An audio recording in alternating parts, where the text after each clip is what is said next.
रुपया देंगे, लेकिन 187 रुपये में काम करने के लिए मजबूर हुए। और अभी जब चुनाव आया, चुनाव के देखते हुए 3000 रुपया खातों में डाला गया है, 50 रुपया डीजल बढ़ाए कि केवल चुनाव को देखते हुए किया गया, वो भी लागू नहीं हुआ, और वो भी लागू नहीं हुआ। तो ये स्थिति है, ये हर मुद्दे पे विफल रही है। आपको असम में इस चुनाव में आप लोगों को, महाजुट को कितना सीट मिलने वाला?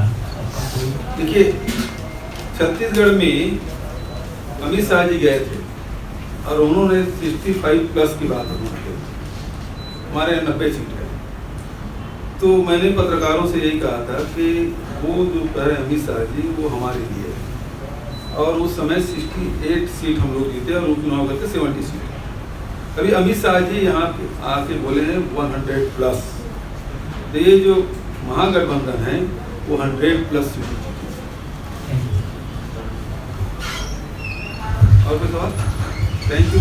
तो एक ही सवाल है, छोटा सा सवाल है। ये जो G23 लीडर्स है, G23 लीडर्स बोलते हैं आपके स्टार कैंपेनर्स लिस्ट में से, ये G23 लीडर जो है, गुलाम नबी आज़ाद हो गया, राजवब्बर हो गया, इन लोगों क्यों हटाया गया? ये G23 में अपने मुकुल वासनिक जी भी हैं क्या? पृथ्वीराज चौहान जी भी हैं क्या?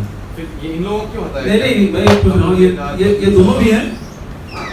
मुझे नहीं मालूम है G23 क्या है, लेकिन यदि आप G23 की बात करें तो मुकुल वासनिक जी के नाम है और पृथ्वीराज चौहान का भी, जो दोनों आसाम में एक स्क्रीनिंग कमेटी के चेयरमैन है। और एक अब चुनाव, अभी आप स्टार प्रचारक देखेंगे तो उसमें मेरे ऊपर मुकुल वासनिक जी का नाम है। तो ये तो केवल कुछ लोगों की देन है।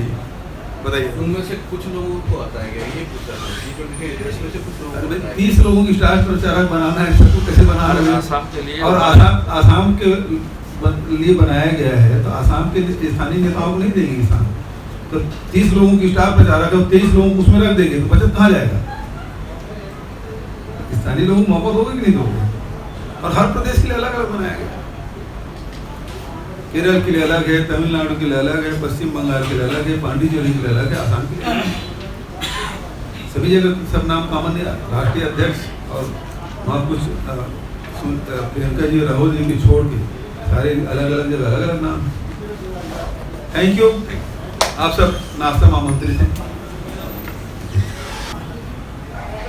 चाहे वो फल हो, सब्जी हो, कोयला हो, मछली हो, अंडे हो, सुपारी हो, गिट्टी हो, ये सब के सिंडिकेट काम कर रहे हैं। और यहाँ उनके सरकार के पूरे संरक्षण इसे प्राप्त है।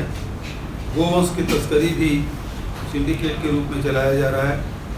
और उनके ही सांसद, पूर्व मंत्री मेनका गांधी तक को इसमें शिकायत करनी पड़ी। पूरे प्रदेश सहित देश में अभूतपूर्व महंगाई है। उपभोक्ता के दाम अप्रत्याशित रूप से बढ़े हैं, चाहे वो डीजल के भाव हो, चाहे पेट्रोल के भाव हो, चाहे रसोई गैस के बात हो। और जब पेट्रोल और डीजल के भाव बढ़ेंगे तो ट्रांसपोर्टिंग बढ़ेगा और सारे वस्तुओं के भाव भी इसमें बढ़ेंगे। अनुसूचित जनजाति को दर्जा देने में भी भारतीय जनता पार्टी विफल रही है। शायद आदिवासियों को अनुसूचित जाति में शामिल करने का वादा किया था, लेकिन चुनाव जीतते ही ये वादा भूल गए। पार्टी के राष्ट्रीय अध्यक्ष JP नड्डा 11 जनवरी को सिलचर में की रैली में बड़ा झूठ बोल गए। उन्होंने कहा इन आदिवासियों को अनुसूचित जनजाति में शामिल कर लिया गया है। बाढ़ और भू संरक्षण चरण की समस्या, अपने वादे के मुताबिक भूचरण को निपटने में भारतीय जनता पार्टी की सरकार विफल रही।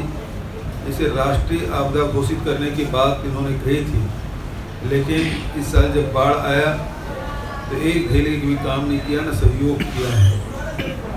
उसी प्रकार से अनेक वादे उन्होंने किए थे, उन सब वादों को पूरा करने में विफल रही है।